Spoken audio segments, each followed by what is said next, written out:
Assalamualaikum warahmatullahi wabarakatuh. Alhamdulillah wassalatu wassalamu ala Rasulillah wa ala alihi wa sahbihi wa man walah. Amma ba'd. Saya Muhammad Fahmi bin Maksman, PDPP Ambilan Jun 2021, IPG Kampus Kota Baru, kelas Pendidikan Islam 2. Bismillahirrahmanirrahim. Assalamualaikum warahmatullahi ta'ala wabarakatuh.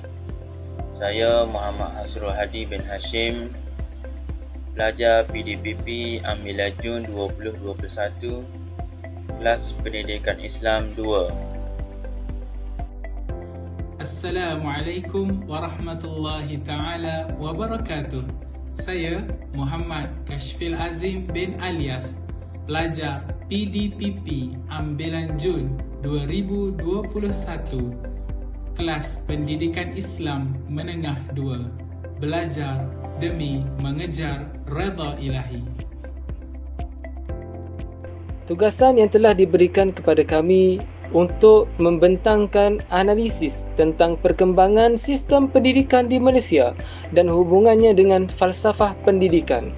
Di sini kami mendapati ada 3 fasa, yang mana yang pertama, fasa sebelum kemerdekaan, yang kedua, fasa selepas kemerdekaan, dan yang ketiga, semasa. Untuk membentangkan fasa sebelum kemerdekaan, saya menjemput Ustaz Kashfil Azim untuk membentangkan dan menjelaskan dengan lebih detail. Dijemput dan dipersilakan. Bismillahirrahmanirrahim. Alhamdulillahirabbil alamin, wassalatu wassalamu ala asyrafil anbiya'i wal mursalin wa ala alihi wa sahbihi ajma'in. Rabbi israh li sadri wa yassir li amri wahlul 'uqdatam min lisani yafqahul qawli. Terima kasih saya ucapkan kepada saudara moderator Ustaz Muhammad Fahmi. Negara kita Malaysia pernah dijajah suatu ketika dahulu. Ekoran kedatangan penjajah ke negara kita telah memberikan kesan kepada pelbagai sektor, sektor pertanian, sektor ekonomi, sektor perindustrian, malah sektor pendidikan juga tidak terkecuali. Di dalam falsafah pendidikan negara telah merakamkan pelbagai sejarah yang terdapat mengenai sistem pendidikan di negara kita.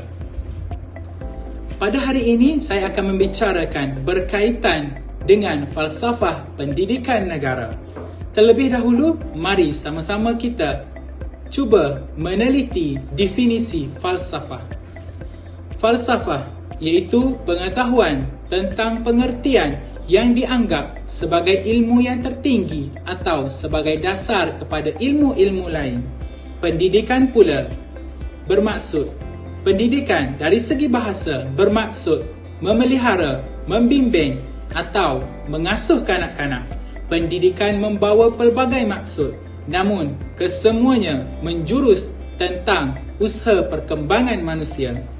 Falsafah pendidikan menurut John Dewey menegaskan bahawa falsafah pendidikan ialah sebagai satu pembentukan kemampuan dasar yang fundamental, intelektual, fungsional ke arah menuju tabiat manusia yang cemerlang dan bertamadun.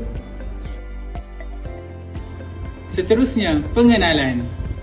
Pendidikan dan kurikulum adalah suatu tanda yang dinamik dan sentiasa perlu berubah dengan tuntutan semasa yang disesuaikan dengan keintelektualan manusia dan pembangunan negara yang selaras dengan tuntutan ideologi, ekonomi, sosial dan alam sekitar.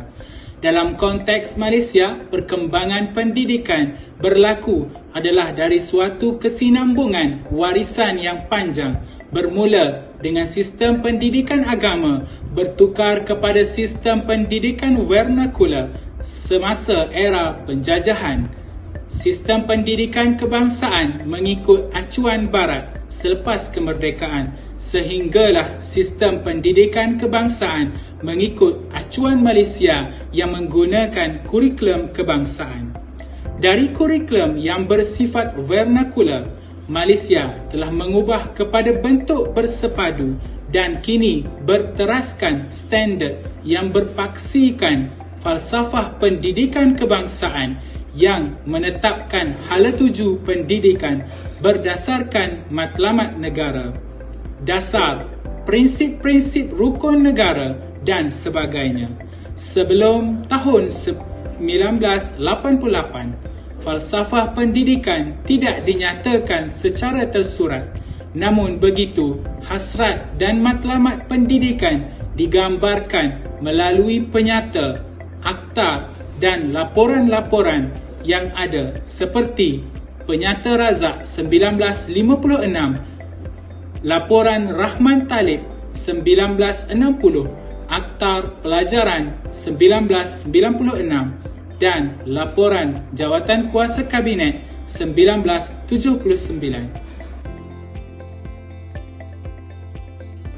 Pada hari ini saya akan membicarakan tentang perkembangan sistem pendidikan di Malaysia.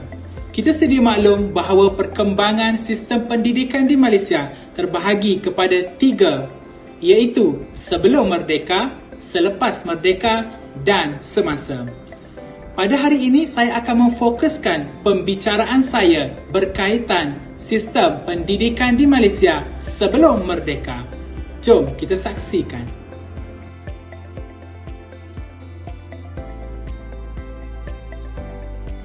Sistem pendidikan sebelum kedatangan British 1824. Pada zaman ini, pada umumnya merupakan pendidikan yang tidak menekankan soal formal, iaitu pada zaman ini pendidikan dijalankan secara tidak formal. Penekanan hanyalah kepada pengajaran kitab suci Al-Quran, tingkah laku, akhlak yang baik, pengetahuan dan juga sifat kerohanian, iaitu sifat ketuhanan. Terdapat juga sebilangan pelajar yang mempelajari pendidikan agama di sekolah-sekolah pondok yang ditubuhkan oleh para ulama Islam yang terkenal pada zaman tersebut. Sekolah-sekolah ini jelas masih boleh dilihat di negeri-negeri seperti negeri Kelantan, negeri Terengganu dan negeri Kedah. Hingga kini masih bergiat aktif dalam meneruskan sistem pengajian pondok. Pendidikan tradisi ini mempunyai kurikulum yang terlalu sempit kerana pelajaran adalah terhad kepada teks Al-Quran sahaja. Namun, kelebihan yang boleh diperolehi daripada aspek pengajaran sebegini telah berjaya mewujudkan ramai tokoh agama yang bukan sahaja terkenal dalam bidang agama tetapi juga mempunyai tahap etika yang amat tinggi.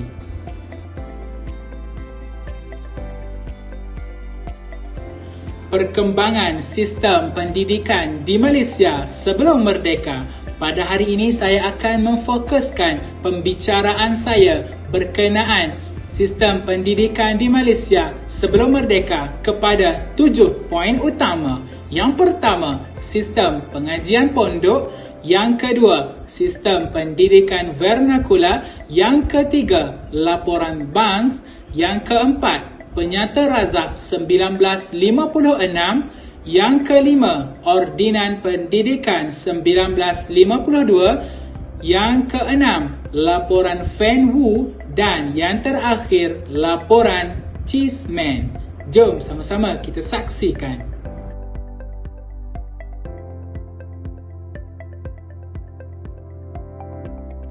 Yang pertama, sistem pendidikan pondok.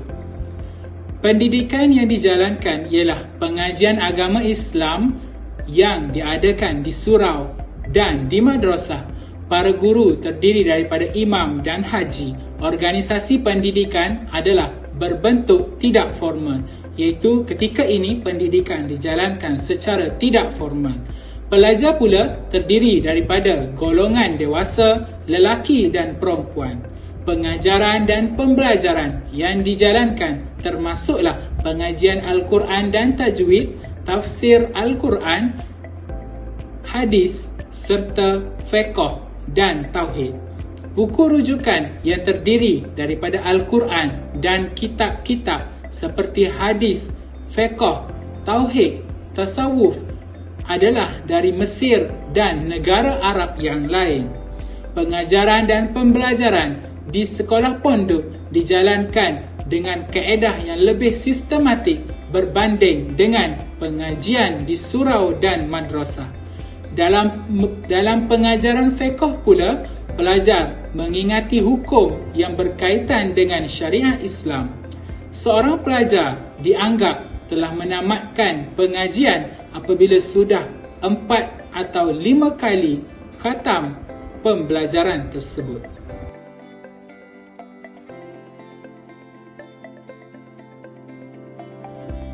Seterusnya, pendidikan sebelum merdeka.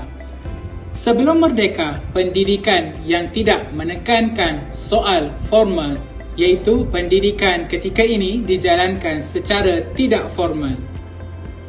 Penekanan hanyalah kepada pengajaran kitab suci Al-Quran, tingkah laku, akhlak yang baik, pengetahuan dan juga sifat kerohanian, iaitu sifat ketuhanan.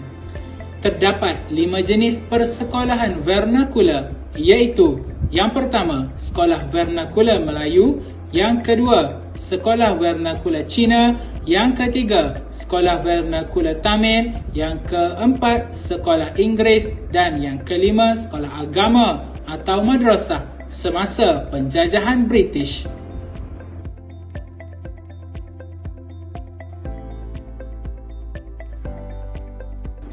Sistem pendidikan vernakular. Apakah maksud sekolah vernakular? Adakah anda semua tahu? Jom bersama saya menelusuri maksud sekolah vernakular. Sekolah vernakular merujuk kepada sekolah yang menggunakan bahasa ibunda dalam pelaksanaan penyelidikan dan pembangunan di sekolah. Terdapat 3 jenis sekolah vernakular, iaitu sekolah Melayu, sekolah Cina dan sekolah Tamil.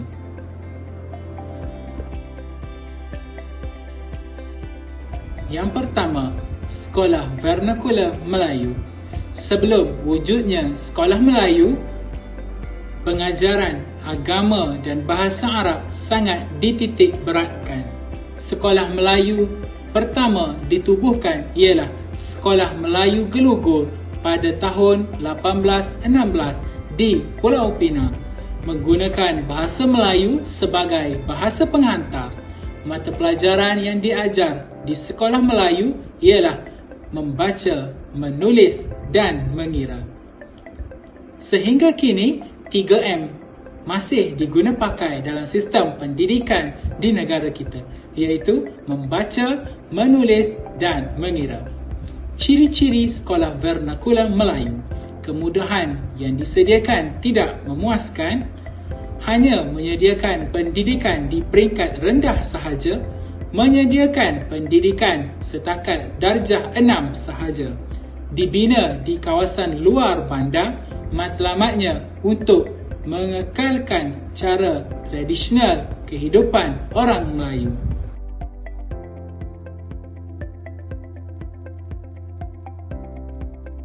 Seterusnya, sekolah vernakular Cina, menggunakan bahasa Cina ataupun Mandarin sebagai bahasa penghantar.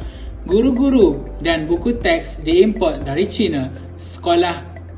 Contoh sekolah vernakular Cina ialah SJKC Hualiang, Tanjung Perak, SJKC Chonghua, Kota Baru, Kelantan. Penubuhan sekolah Cina dikelolakan oleh masyarakat Cina tempatan. Sistem pendidikan Cina ini bertujuan untuk memupuk kesetiaan terhadap negara Cina. Ciri-ciri sekolah vernakular Cina: bahasa penghantar mengikut dialek masing-masing, mengambil sukatan pelajaran dari negara Cina, buku teks dan guru diimport dari negara Cina, menyediakan pendidikan menengah, rendah dan menengah atas.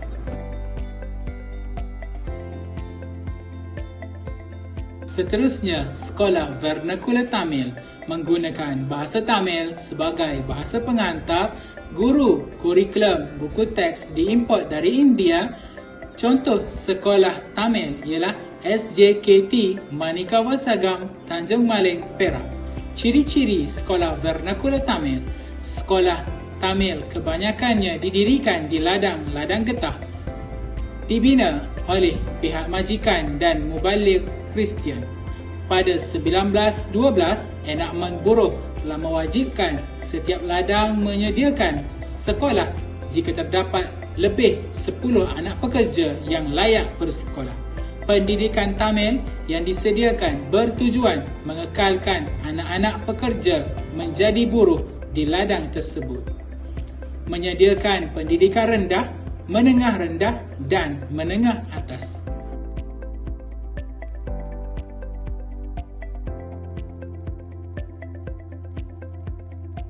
Dan yang terakhir, sekolah Inggeris. Sekolah Inggeris ditubuhkan di kawasan bandar.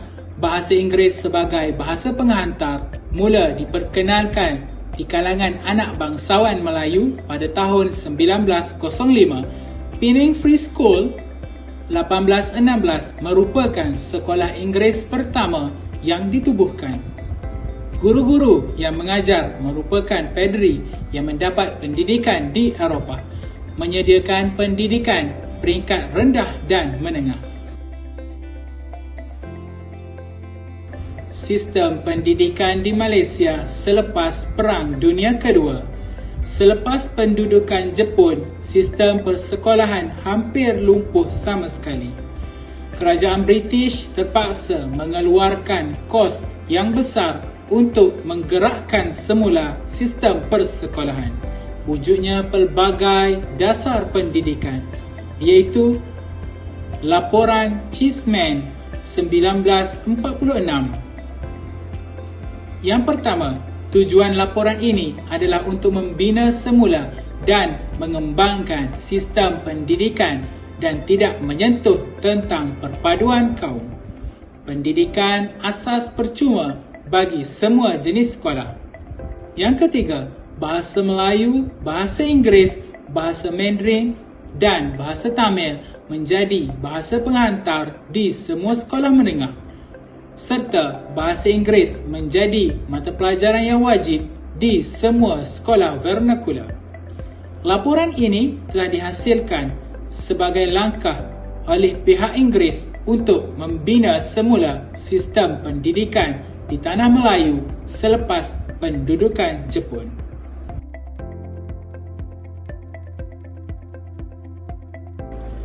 Seterusnya, mari sama-sama kita menelusuri laporan Barnes 1950. Pada tahun 1950, sebuah jawatan kuasa yang dipengerusikan oleh L.J. Barnes telah ditugaskan untuk menyemak dan memperbaiki keadaan pendidikan untuk kaum Melayu. Antara kandungan laporan Barnes 1950 ialah: yang pertama, sekolah rendah menggunakan bahasa Melayu atau bahasa Inggeris sebagai bahasa penghantar. Kedua, sekolah menengah menggunakan bahasa Inggeris sebagai bahasa penghantar. Memperkenalkan sekolah kebangsaan untuk menggantikan sekolah vernakular. Kanak-kanak berumur 6 hingga 12 tahun menerima pendidikan di sekolah kebangsaan dan diberikan pendidikan secara percuma. Matlamat pendidikan ke arah membentuk satu rupa bangsa berasaskan pelbagai kaum. Reaksi daripada laporan Barnes agak tidak disegani oleh masyarakat Cina. Oleh itu, maka lahirlah laporan Fenwu 1951. Diterbitkan ekoran bantahan daripada masyarakat Cina terhadap laporan Barnes untuk mengkaji semula pendidikan Cina. Mencadangkan penambahbaikan untuk menjadikan sekolah Cina sebagai institusi yang memberi faedah kepada tanah Melayu. Antara kandungan laporan Fenwu iaitu: yang pertama, sekolah Cina diteruskan berasingan di bawah sistem kebangsaan. Yang kedua, pendidikan sekolah Cina haruslah berorientasikan tanah Melayu. Yang ketiga, sekolah-sekolah vernakular dibenarkan untuk beroperasi dengan menggunakan 3 bahasa, iaitu yang pertama bahasa Melayu, yang kedua bahasa Cina, yang ketiga bahasa Tamil. Hasil laporan dan pandangan ini dimasukkan dalam Ordinan Pendidikan 1952.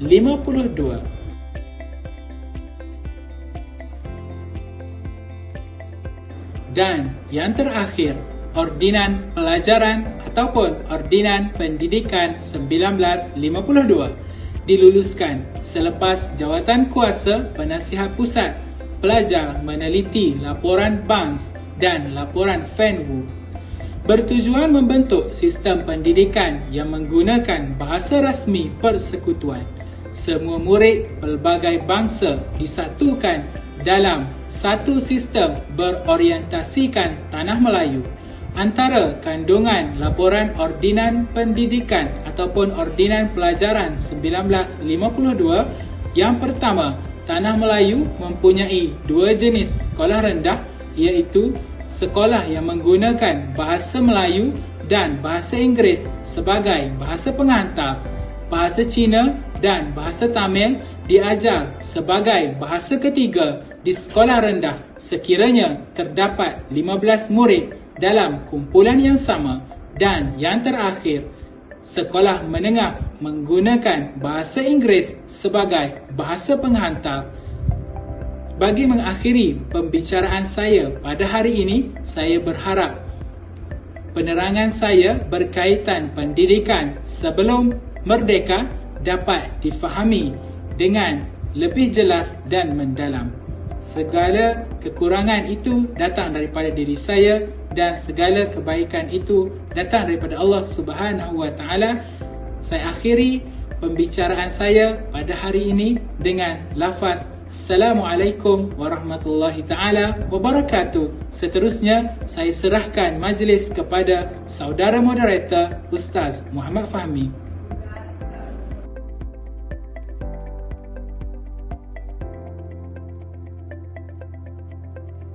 Terima kasih kepada Ustaz Kashfil Azim di atas penerangan beliau itu tadi. Seterusnya saya menjemput Ustaz Hasrul Hadi untuk membentangkan hasil dapatan beliau berkenaan dengan fasa selepas kemerdekaan. Dijemput dan dipersilakan.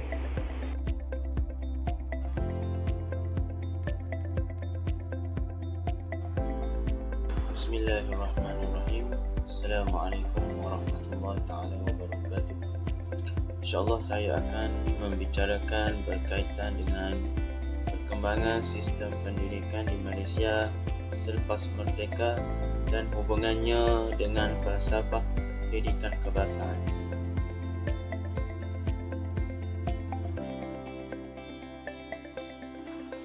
Dalam tahun-tahun kemerdekaan timbul kesedaran dalam kalangan pemimpin dan diadakan satu sistem pendidikan kebangsaan untuk menggantikan sistem pendidikan penjajah bagi memenuhi kehendak negara.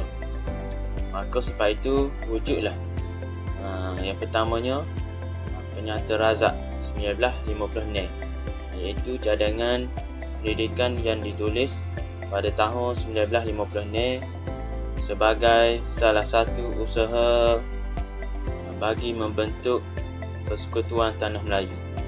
Yang keduanya ialah laporan Rahman Talib 1960, iaitu menyemak semula pelaksanaan dasar pelajaran kebangsaan seperti Penyata Razak 1956. Seterusnya yang ketiga ialah Akta Pelajaran 1961. Iaitu laporan Rahman Talib yang diluluskan.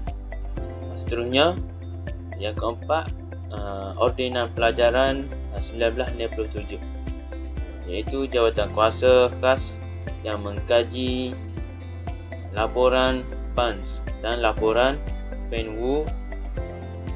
Dan yang kelima ialah laporan Kabinet, iaitu jawatankuasa yang ditubuhkan untuk mengkaji pelaksanaan dasar pelajaran kebangsaan.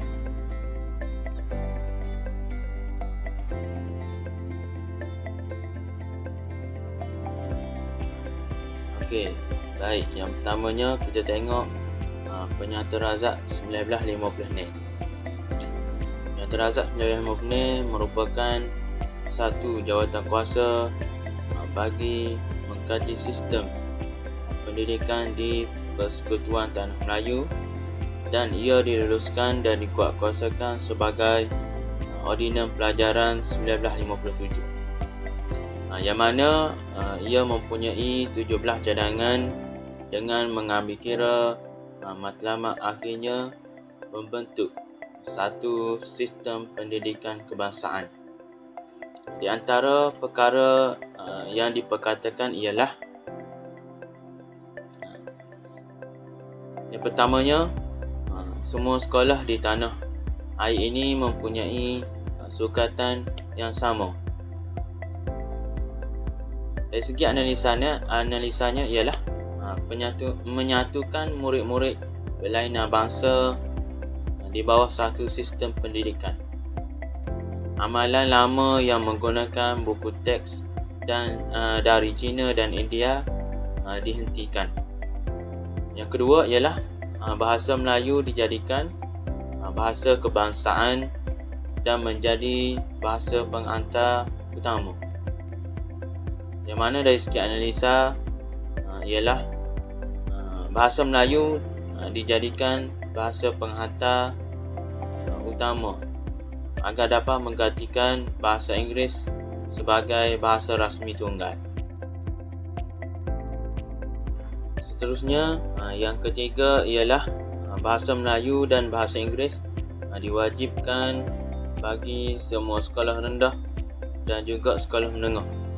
Yang mana dari segi analisanya dilaksanakan secara berperingkat dan tidak boleh dipaksa secara mendadak. Seterusnya, yang keempat, bagi sekolah jenis kebangsaan, bahasa Inggeris, Cina, Tamil menjadi bahasa penghantar. Iaitu bahasa penghantar ni mengikut kepada jenis sekolah tersebut.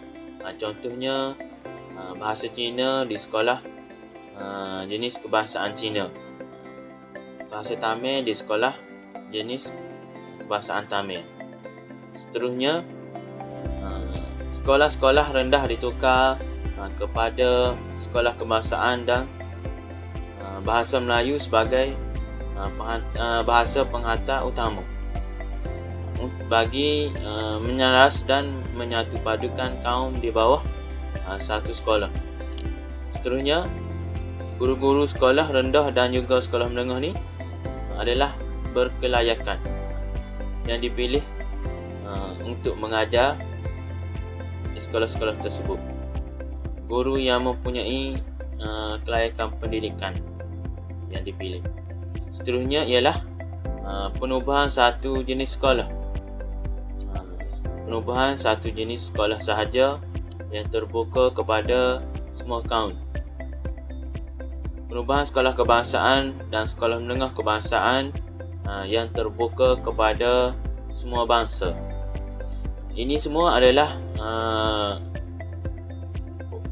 berhubungnya dengan FBK ialah secara amnya pembentukan dan kewujudan dasar pendidikan dan falsafah pendidikan kebangsaan, iaitu FBK, adalah daripada Penyata Razak 1950 ni.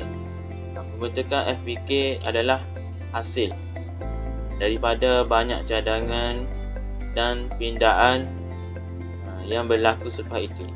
Secara khususnya, perkara yang diperkatakan dalam Penyata Razak 1950 ini tiada dalam elemen-elemen FBK, tetapi ia adalah asas kepada pembentukan FBK.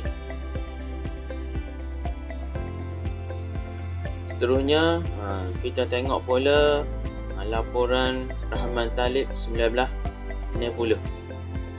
Pada tahun 1960, pada bulan Jun, Jawatan Kuasa Penyemak Dasar Pelajaran Kebangsaan telah ditubuhkan dan dipengerusikan oleh Abdul Rahman Talib, iaitu Menteri Pelajaran Persekutuan Tanah Melayu pada masa itu.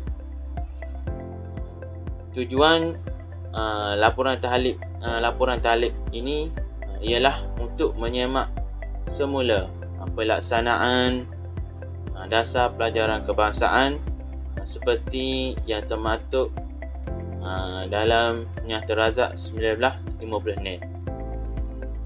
Ini adalah usaha kerajaan untuk memantapkan lagi sistem pendidikan di Malaysia. Antara aspek penting dalam laporan ini ialah yang pertamanya, titik permulaan ke arah pelaksanaan bahasa Malaysia sebagai bahasa penghantar utama dan proses penukaran bahasa penghantar, iaitu yang mana bahasa Melayu ini berfungsi sebagai bahasa penghantar di semua peringkat sekolah, iaitu di sekolah kebangsaan, sekolah menengah kebangsaan dan juga di peringkat IPT, pengajian tinggi. Seterusnya, laporan ini juga mewujudkan sistem peperiksaan persekolahan yang sama walaupun berlainan bahasa di peringkat sama ada di peringkat rendah, menengah dan juga menengah atas. Dari segi analisanya ialah peperiksaan awam dan bahasa Melayu dan juga wajib lulus bahasa Melayu sebelum masuk kepada sekolah menengah kebangsaan.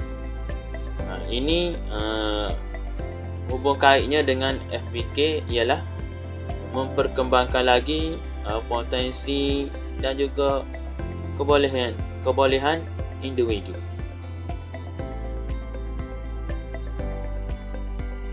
Seterusnya, aspek yang penting dalam laporan ini ialah memberi penekanan kepada pendidikan moral dan keagamaan untuk keperluan kerohanian sebagai teras, iaitu murid beragama Islam, pendidikan Islam diajar jika terdapat sekurang-kurangnya 15 orang murid beragama Islam. Manakala jika murid bukan beragama Islam, pendidikan moral diwajibkan mulai tahun 4 dan juga tahun 5. Ini dari segi ini hubungannya dengan FPK ialah fokus untuk melahirkan insan yang teguh dari segi rohani, seperti percaya kepada Tuhan, berakhlak mulia, bertanggungjawab dan sebagainya. Seterusnya ialah memberi penekanan kepada pendidikan teknik dan juga vokasional untuk keperluan tenaga mahir, iaitu untuk melahirkan insan yang mahir dalam kemahiran. Ia juga ada hubungan dengan FBK, iaitu di mana untuk melahirkan insan yang berkemampuan dari segi jasmani dan mampu untuk memberi sumbangan pada masyarakat. Antara perubahan dan juga pindaan laporan Rahman Talib 1960 ini terhadap Penyata Razak 1950 ni ialah yang pertamanya ialah pelajaran di sekolah rendah adalah percuma. Yang kedua, sekolah rendah menjadi sekolah kebangsaan dan jenis kebangsaan. Yang ketiga ialah sekolah pelajaran lanjutan merupakan persekolahan hingga umur 15 tahun. Yang keempat ialah murid naik darjah secara automatik. Yang kelima ialah pelajaran agama Islam bagi murid-murid hendaklah sekurang-kurangnya 15 orang. Dan yang keenam ialah pendidikan akhlak dititik beratkan. Seterusnya, laporan Rahman Talib 1960 ini akhirnya digubal menjadi Akta Pelajaran pada tahun 1961. Seterusnya, kita tengok pula Akta Pelajaran 1961. Akta Pelajaran 1961 ini merupakan laporan Rahman Talib yang dibentangkan dalam Parlimen dan diluluskan serta dikuatkuasakan menjadi Akta Pelajaran 1961. Antara yang terkandung dalam akta ini ialah bahasa Malaysia sebagai bahasa penghantar utama. Yang kedua, penekanan usaha kepada pendidikan menengah dan juga vokasional untuk memenuhi keperluan tenaga mahir. Seterusnya, sistem peperiksaan kebangsaan ditetapkan menggunakan bahasa Melayu dan juga bahasa Inggeris sebagai bahasa rasmi. Seterusnya, ia juga memberikan penekanan kepada pendidikan agama dan juga moral di semua peringkat sekolah bagi memenuhi keperluan kerohanian. Okey, Akta Kebangsaan 1967. Kewujudan Akta Bahasa Kebangsaan 1963 atau 1967, Akta 32 adalah bertujuan memastikan bahasa kebangsaan diaplikasikan secara holistik di dalam struktur kehidupan rakyat dan juga pemerintahan negara. Pada tahun 1967, Dewan Rakyat telah meluluskan Rang Undang-Undang Bahasa Kebangsaan. Tujuan rang undang-undang ini digubal adalah bagi melaksanakan ketetapan di dalam Bab 152 Perlembagaan Persekutuan, iaitu menjadikan bahasa Melayu sebagai bahasa kebangsaan ataupun bahasa rasmi yang tunggal. Seterusnya, kita tengok perkara yang terkandung di dalam Akta Kebangsaan 1967. Yang pertama, penetapan bahasa Melayu sebagai bahasa rasmi tunggal, iaitu ia juga dapat memupuk perpaduan melalui bahasa yang sama. Seterusnya, kerajaan persekutuan ataupun kerajaan negeri menggunakan penterjemahan dokumen rasmi ataupun komunikasi dalam bahasa lain jika terdapat kepentingan awam. Ia juga yang di-Pertuan Agong boleh membenarkan agar meneruskan penggunaan bahasa Inggeris sebagai tujuan rasmi apabila ianya dianggap perlu. Ini ialah untuk menyelaraskan penggunaan bahasa dalam setiap urusan rasmi.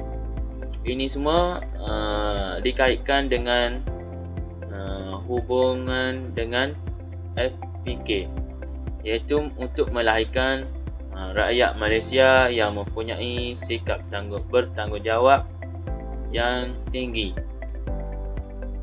dalam mengguna, pakai dan memelihara kemurnian bahasa kebangsaan sebagaimana termaktub di dalam FPK. Bahasa kebangsaan juga merupakan ejen terpenting dalam menyatu padukan rakyat berbilang kaum di Malaysia ini. Seterusnya mengenai laporan Kabinet 1979. Pada tahun 1974, kerajaan telah menubuhkan jawatan kuasa Kabinet seramai 8 orang termasuk Tun Dr. Mahathir Mohamad sebagai pengerusi Kabinet. Tujuannya ialah tujuan laporan Kabinet ini ditubuhkan ataupun tujuan jawatan kuasa ini ditubuhkan ialah untuk mengkaji pelaksanaan dasar pelajaran kebangsaan, matlamat dan juga kesan sistem pelajaran. Yang kedua, memastikan bahawa keperluan tenaga rakyat dapat dipenuhi. Dan yang ketiga ialah memastikan sistem pelajaran dapat memenuhi matlamat negara ke arah pembentukan masyarakat yang bersatu padu, berdisiplin dan juga terlatih. Antara perkara yang terkandung di dalam laporan Kabinet 1979 ialah yang pertamanya, bagi memberi penekanan kepada pendidikan asas 3M, iaitu membaca, menulis dan juga mengira. Yang mana pendidikan yang tinggi harus dimulakan dengan asas yang kukuh. Yang keduanya ialah penekanan kepada pendidikan kerohanian. Memberi penekanan kepada pendidikan kerohanian bagi mendidik rakyat dengan pendidikan agama dan juga moral supaya mencorak sahsiah diri yang unggul. Seterusnya, memberi penekanan kepada kurikulum sekolah yang mencerminkan identiti negara bagi melahirkan rakyat yang mencintai negara.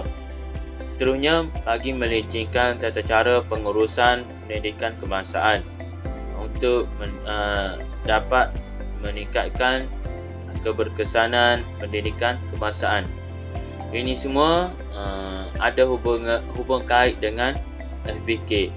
Antaranya ialah sebagaimana dalam strategi pelaksanaan untuk mencapai dasar pendidikan kebangsaan adalah kesinambungan ciri-ciri yang telah dikeluarkan dari laporan Kabinet 1979. Antaranya ialah bahasa kebangsaan sebagai bahasa penghantar. Bahasa kebangsaan sebagai bahasa penghantar.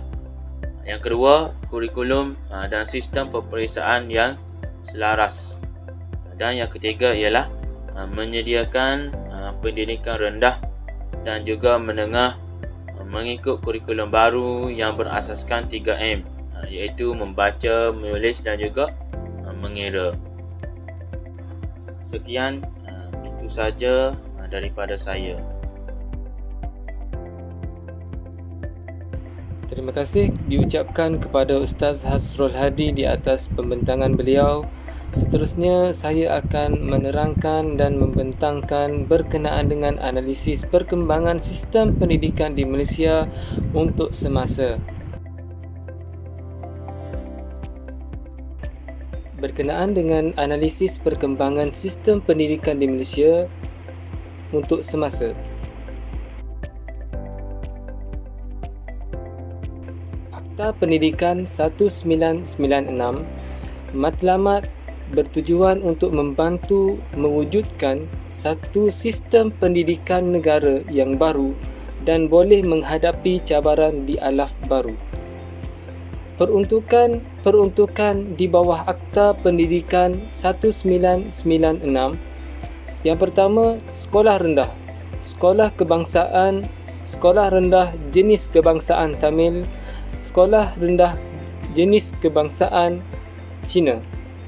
Sekolah menengah, semua sekolah menengah kebangsaan. Semua sekolah perlu mengikut kurikulum kebangsaan melainkan yang dikecualikan. Pendidikan prasekolah diperuntukkan garis panduan kurikulum bagi penyelarasan dan wajib digunakan di semua sekolah. Pendidikan swasta dibolehkan untuk dilaksanakan di semua peringkat pendidikan dengan syarat mematuhi undang-undang yang telah ditetapkan. Politeknik boleh mengadakan kerjasama dengan mana-mana institusi perbadanan atau organisasi perindustrian. Juga boleh adakan kursus pengajian bersama peringkat sijil atau lain-lain kelayakan dengan universiti pendidikan lain. Membolehkan maktab perguruan mengadakan kursus peringkat ijazah, diploma atau sijil serta bekerjasama dengan universiti lain. Dasar pendidikan kebangsaan merupakan satu sistem pendidikan yang diwujudkan untuk menggantikan sistem pendidikan vernacular, iaitu dasar penjajah Inggeris. Matlamat dasar pendidikan kebangsaan untuk mengukuhkan persefahaman murid berbilang kaum dan menyediakan tenaga kerja yang mencukupi untuk memenuhi keperluan masyarakat dan ekonomi. Ia juga mewujudkan perkembangan kebudayaan, ekonomi, sosial dan politik, serta ia membina pendidikan yang bertujuan untuk memenuhi keperluan negara. Dasar pendidikan kebangsaan. Dasar memartabatkan bahasa Melayu, memperkukuhkan bahasa Inggeris, MBI. Diperkenalkan oleh Kementerian Pelajaran Malaysia pada tahun 2011 setelah memansuhkan dasar PPSMI secara berperingkat yang berakhir pada tahun 2014. Ia bertujuan untuk melahirkan warga Malaysia yang fasih dan juga yakin mengguna bahasa Malaysia dan bahasa Inggeris.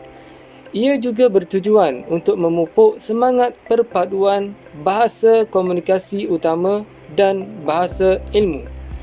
Dasar satu murid, satu sukan, 1M, 1S. Ia mewajibkan setiap murid menyertai paling kurang satu aktiviti sukan di sekolah. Ia menyokong pelaksanaan falsafah pendidikan kebangsaan yang berhasrat untuk melahirkan insan yang seimbang dari segi jasmani, emosi, rohani dan intelek. Jerry. Pengajaran matematik dan sains dalam bahasa Inggeris. Pada tahun 2002, mata pelajaran sains dan matematik mula diajar di dalam bahasa Inggeris. Tujuannya adalah untuk tidak ketinggalan dalam globalisasi dunia yang semakin meningkat. Kesan guru matematik dan sains perlu menguasai bahasa Inggeris dari aspek pertuturan dan penulisan. Sekolah Bestari. Menurut Dr. Nur Hayati 2003, Sekolah Bestari bukan merujuk kepada pelajar yang paling bijaksana, tetapi ia merujuk kepada cara yang paling bijak bagi memastikan setiap anak diberi peluang yang sama bagi mencapai potensi diri. Falsafah pendidikan kebangsaan yang menitik beratkan perkembangan diri dipilih menjadi asas model Sekolah Bestari. Ia menyediakan pelbagai peluang untuk perkembangan pengajaran dan pembelajaran murid-murid. Ia dilengkapi segala jenis keperluan seperti komputer dan internet. Seterusnya, matlamat Sekolah Bestari. Ia menggalakkan pelajar berdikari dalam proses mendapat ilmu pengetahuan dan mampu melakukan pembelajaran mengikut kadar pembelajaran sendiri, minat sendiri dan menilai sendiri. Ia menyediakan pelajar yang cekap dalam teknologi maklumat dalam menghadapi cabaran era teknologi maklumat. Ia juga menyediakan tenaga pekerja yang celik teknologi dan berfikiran kritis dan kreatif. Ia mengubah secara sistematik budaya pendidikan yang selama ini menitik beratkan peperiksaan yang berfokus kepada aspek kreatif dan inovatif. Ia melahirkan pelajar yang mampu menangani cabaran hidup dalam era teknologi maklumat di abad ke-21. Ia membentuk generasi yang berilmu, bertanggungjawab, berketerampilan, penyayang, mempunyai nilai kekeluargaan serta peka terhadap pemulihan alam sekitar. Menurut Dr. Nur Hayati 2003, sekolah bestari di Malaysia seharusnya mempunyai kualiti berikut. Satu falsafah bahawa semua pelajar boleh diajar dan dapat mempelajari sesuatu ilmu sekiranya diajar dengan baik. Satu kurikulum yang mempertimbangkan kepelbagaian, kebolehan dan keperluan yang berbeza pada semua pelajar. Iklim sekolah yang kondusif untuk pembelajaran. Seterusnya, penilaian yang berterusan yang dapat menyokong pengajaran yang baik. Mempunyai seorang pengetua yang profesional, strong dan mempunyai guru yang profesional. Seterusnya, penglibatan aktif dari ibu bapa dan komuniti yang memberi sokongan. Seterusnya, sekolah wawasan. Ia merupakan sekolah rendah yang menggunakan konsep belajar bersama-sama dalam satu kawasan yang sama tanpa batasan kaum dan kepercayaan. Ia diluluskan oleh Kabinet pada tahun 1997 yang menggabungkan 3 buah sekolah berlainan aliran dalam satu kompleks. Setiap sekolah menggunakan bahasa penghantar masing-masing. Tujuan dan matlamat sekolah wawasan. Ia mewujudkan perpaduan dalam kalangan pelajar-pelajar yang terdiri dari kepelbagaian bangsa dan latar belakang. Ia memupuk integrasi yang tinggi antara pelajar dari aliran yang pelbagai. Ia menggalakkan untuk berinteraksi antara semua warga sekolah melalui perkongsian kemudahan sekolah dan pelaksanaan aktiviti-aktiviti lain di sekolah. Ia melahirkan generasi yang bersifat toleransi dan saling memahami untuk membangunkan sebuah negara aman. Seterusnya, pendidikan wajib. Pada tahun 2003, setiap ibu bapa yang mana anaknya berumur 6 tahun hendaklah didaftarkan untuk mengikuti pengajian di sekolah. Ibu bapa akan dikenakan denda tidak lebih daripada RM5,000 atau dipenjarakan tidak lebih dari 6 bulan atau kedua-duanya sekiranya gagal berbuat demikian. Kesannya, peluang pendidikan antara pelbagai kaum dapat dicapai, hak kanak-kanak terpelihara. Sebagai kesimpulan, pendidikan di Malaysia ternyata telah mengalami banyak perubahan semenjak dari zaman penjajahan sehinggalah ke zaman selepas kemerdekaan. Perubahan dalam sektor pendidikan telah menjadi intipati penting dalam untuk mengukuhkan perpaduan negara ke arah yang lebih baik kerana pendidikan menjadi peneraju pembentukan masyarakat. Sekian, terima kasih.